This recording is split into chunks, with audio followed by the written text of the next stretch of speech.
Wham Bam SummerSlam. Cleveland rocks, and the WWE rocked their way into millions of homes worldwide last night as they presented their own version of the Summer Games with SummerSlam. The focus was certainly on storytelling, and they did not disappoint in that regard. I will get into a full review in just a little bit. First, I want to note that there will be no newsreel this week, as there really isn't much time for it, but I'm sure most people already are aware of the biggest story of the week, and that is whatever went on behind closed doors between AEW President Tony Khan and Shane McMahon. Despite the rumor, it was not a Photoshop and actually did happen, so the next few weeks and months are going to be very interesting for sure. Speaking of interesting, that's probably the best term to describe the events of WWE SummerSlam. Let's look back. Welcome, ladies and gentlemen, to the culmination of one incredible summer. Over the past 6 weeks, we've witnessed some of the greatest athletes in the world compete at a level we are not traditionally used to seeing.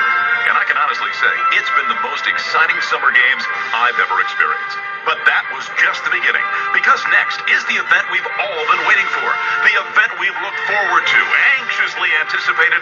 Ladies and gentlemen, the hottest event of the summer, WWE SummerSlam. Remember that one from 2004, ladies and gentlemen? What a throwback. You know, I really don't pay much attention to the kickoff shows, but especially when there isn't a match. Imagine watching 3 hours of highlights without one match. But this one was actually decent. They went through the history of each SummerSlam event and had different superstars talking about their favorite SummerSlam moments and which man and woman should be labeled Mr. and Mrs. SummerSlam, which was pretty fun. They also talked about some of the history of the city of Cleveland and showed some scenic views of the area, which included the famous Rock and Roll Hall of Fame. I was a bit surprised that they didn't contact Drew Carey to be involved in this. Well, I'm assuming that they didn't contact him when they might have. But after all, he is a Cleveland native and a WWE Hall of Famer, and it would have been a very nice touch. There were also a couple of newsworthy announcements regarding the upcoming fall TV schedule. NXT will be moving to the CW network, while SmackDown will be finding a new home at USA, and then Michael Cole introduced the newest member of the WWE broadcast team, Joe Tessitore, who was a former play-by-play commentator for ESPN's Monday Night Football. Tessitore will be the lead play-by-play man on Raw starting September 2nd, while Cole will be moving to SmackDown that same week. Let's just hope that Tessitore is more of a Jimmy Smith and less of an Adnan Virk. I think my main issue with some of today's announcers is that they all sound identical. The main card begins with Jelly Roll's very short performance of God Bless America. Triple H then made an unscheduled and unadvertised appearance, basically just throwing back to Jelly Roll, who performed his hit single Liar. The Miz, who was the guest host for the event, then appeared in the crowd and basically welcomed everyone to the show, though he really didn't have much of a role throughout the event, which I was perfectly fine with. The first match up was for the Women's Championship of Raw, as Liv Morgan defended against Rhea Ripley, who had Dirty Dominic Mysterio in her corner, and I'm sure everyone could have predicted what was about to happen here, but sometimes the simplest outcome is also the best and most logical. They played a bit of cat and mouse in the early going, as Liv did her best to try to avoid physical contact with Rhea at all costs, but was eventually caught and nailed with a succession of short-arm clotheslines. The turning point came when Liv avoided an attempted riptide and then hit a drop toe hold, which caused Rhea's shoulder to hit the turnbuckle, and she started screaming "It's out," meaning that she popped her shoulder and re-aggravated the original injury, which was probably Liv's best chance in the match. The ref kept asking Rhea if she wanted to stop, but Rhea refused and Liv pounced on her and targeted the injury. Liv tried a tope on the floor, but Rhea moved and Dom ended up taking the bullet. Rhea then did her best Mel Gibson impression, trying to bounce her shoulder off the announce table and pop it back into place. But as someone on the band board pointed out to me, Martin Riggs sold it much better, which I'd have to agree with. Back in the ring, Liv countered a riptide attempt into a DDT for a near fall. Rhea then applied a prism lock, but lost her grip because of the injury and basically had it applied with one hand, and then Graves made a brilliant point that Rhea with one hand is still stronger than most women with two. Liv managed to escape to the outside and then brought a chair into the ring. Rhea kicked her in the stomach and then grabbed hold of the chair, but right when she went to swing it, Dom grabbed it from her and told her she can't win the title that way. The distraction allowed Liv to hit Oblivion for a near fall.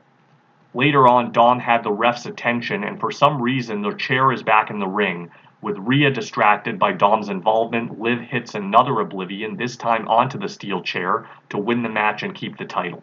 The camera pans to Dom, who is shown smirking, which I found a little premature as it wasn't obvious at that point what had happened.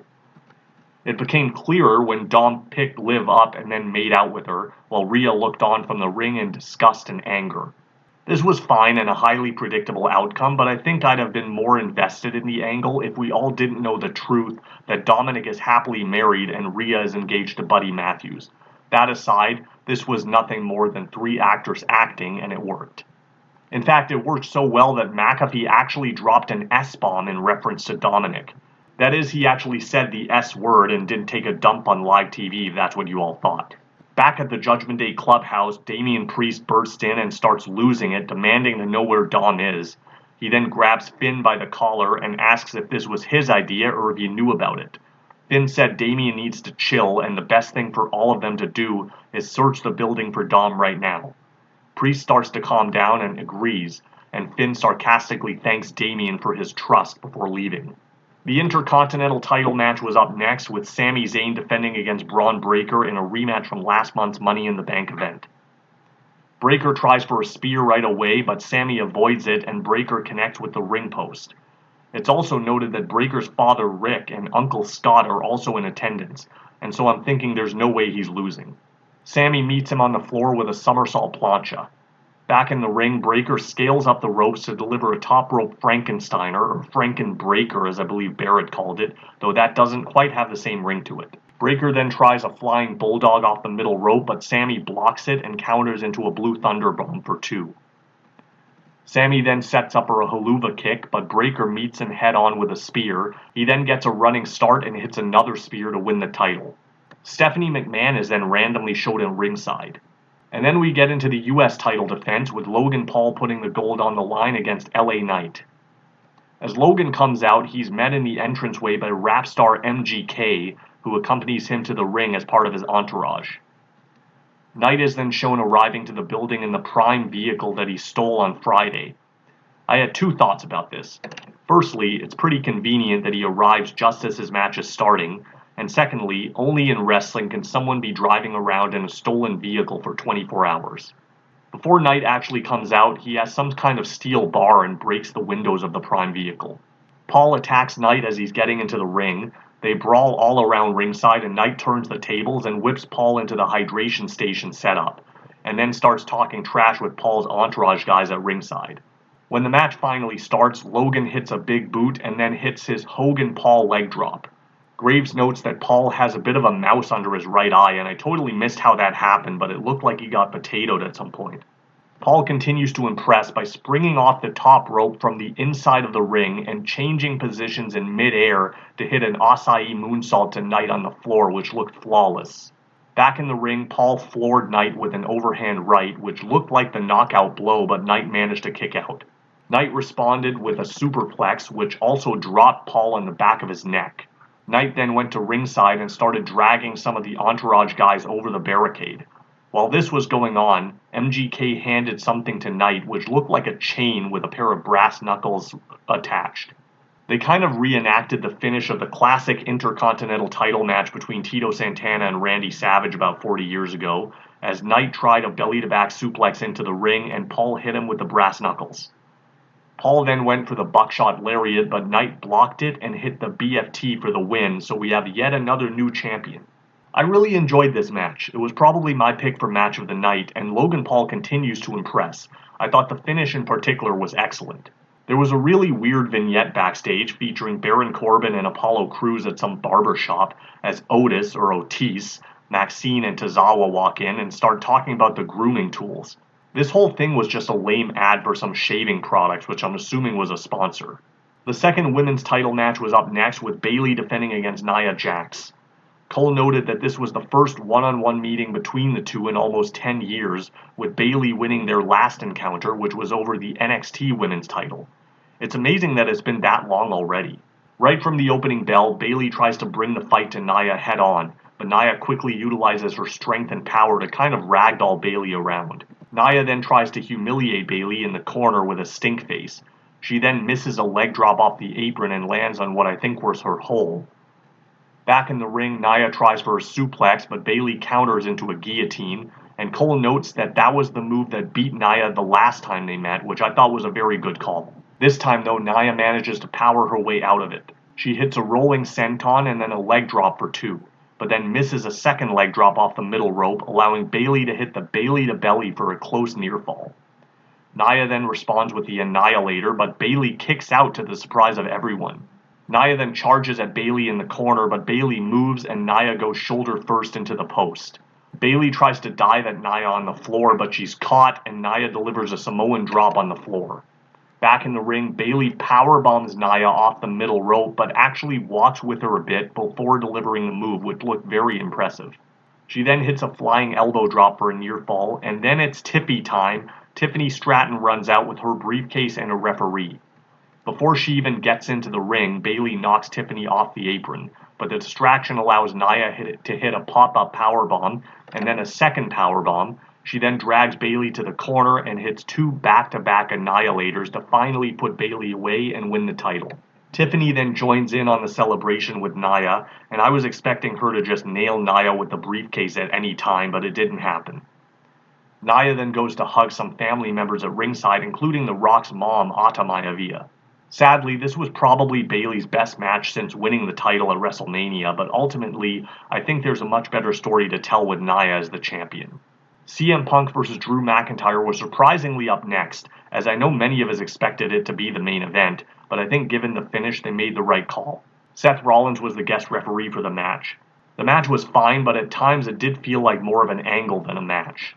Punk appeared to have some difficulty getting his ring jacket off, and then just flung it over his shoulder and into Seth's face, as Seth did a great job of selling the annoyance. The match started as kind of a hockey fight, with Punk getting the better of the exchange. Seth gets between them and Punk starts arguing with Seth, and the distraction allows Drew to sneak in a cheap shot to gain the advantage. They fight at ringside, and Cole notes that Seth isn't even counting, so I guess this match is contested under AEW rules. He didn't actually say the AEW part, but that's kind of what they're known for. Punk repeatedly slams Drew's head into the ring steps, and then Drew fights back and places Punk's head underneath the ring to deliver a slingshot into the ring frame. From this point on, it's pretty much all Drew. He hits a powerbomb in the ring and then a sit-out powerbomb for 2. Drew then expresses some frustration and gets in Seth's face about the count.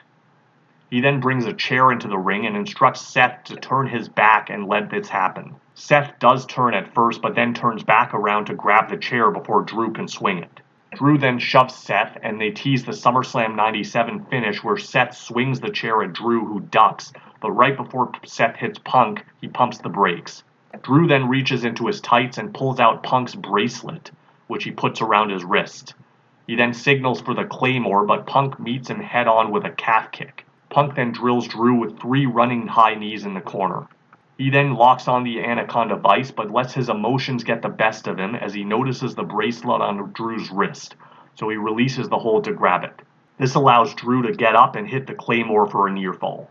Drew then goes into the post, but then Punk loads him up for the GTS, but before hitting the move, he notices that Seth is now wearing the bracelet, which I guess he must have grabbed during the scuffle. So Punk again lets Drew go and gets in Seth's face. McIntyre attacks Punk from behind and knocks him into Rollins, who rolls out to the floor. Punk eventually does hit the GTS on Drew, but Rollins is slow to get back in and make the count, and Drew kicks out. Punk then gets in Seth's face about the count, and Seth starts yelling that this is his company and nobody wants Punk here, and that not everything is about him.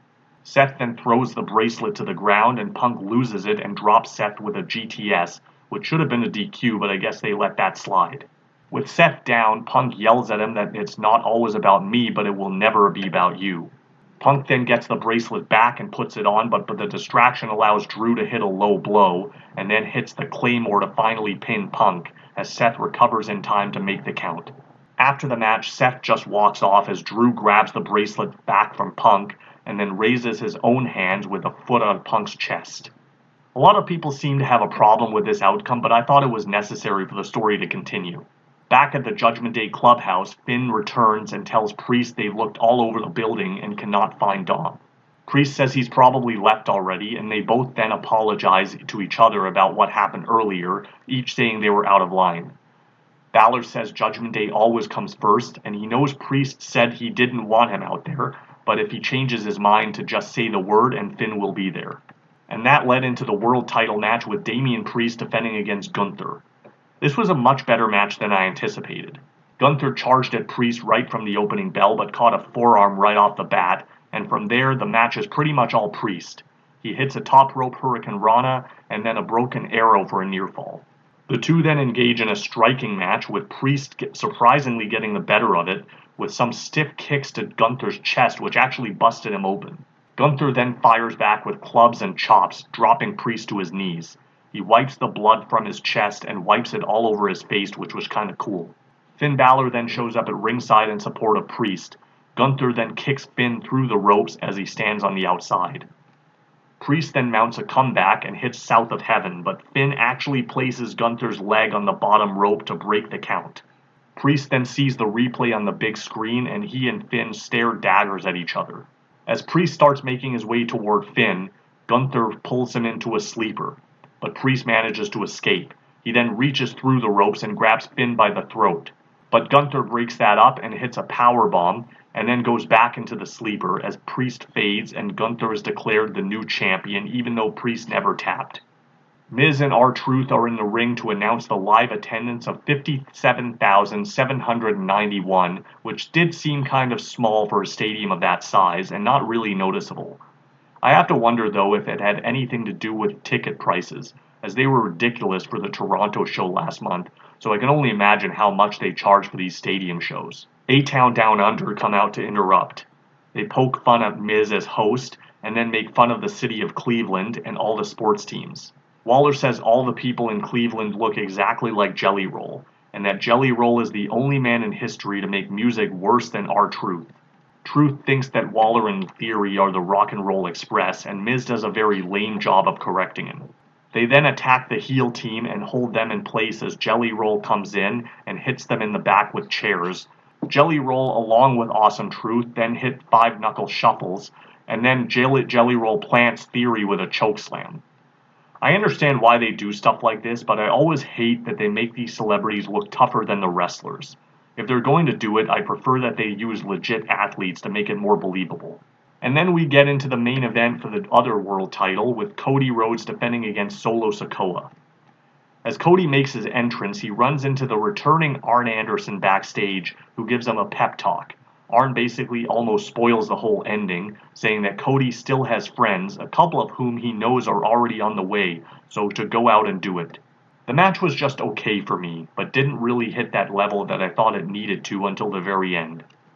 They fought basically around ringside and in the ring, and it was supposed to be bloodline rules, but they didn't really do anything illegal except for all the interference. Solo controlled most of the match, and then when Cody finally made his comeback and hit Crossroads, the Tongans came out, and Cole actually referred to them for the first time as Guerrillas of Destiny, which was their team name in Japan. In fact, Cody was also part of that version of Bullet Club, which he referenced on SmackDown last week. Kevin Owens then made his return and sprinted to ringside to take out the Tongans, but it was still 3 against 2, and this led to Randy Orton coming out. This got very awkward because they had a really long entrance, and the heels basically just had to wait for these guys to get to the ring. KO hit a stunner on one, and then Orton RKO'd another, and KO delivered a swanton. Cody then hit another Crossroads on Solo, who kicked out this time. Orton and KO then brawled with the Tongans through the crowd. Solo set up Cody in the corner and tried a running hip attack, but Cody moved and Solo collided with the ring steps that he set up. Cody then tried for a succession of Crossroads, but before he could hit the third one, Jacob Fatu attacked him from behind. Fatu hit a corkscrew moonsault and then a traditional moonsault. He then set up Cody on the announce table and hit a flying splash off the top rope through the table, but it looked like he landed hard on his knees against the edge of the table and seemed to have trouble standing later, so I hope he's okay. Back in the ring, Solo hit a big splash for a near fall, and then we finally got the return of the real tribal chief, Roman Reigns, who came out to a massive pop. Reigns hit the ring and drilled Solo with a Superman punch and then a spear, and Cody finished with the Crossroads to retain his title, and the show ended with a bit of a stare down between Cody and Roman, as I had predicted last week. So that takes care of SummerSlam. Next week, I will talk about the next couple of shows, including Bash in Berlin and AEW All In. Until we meet again, I leave you with an ABC.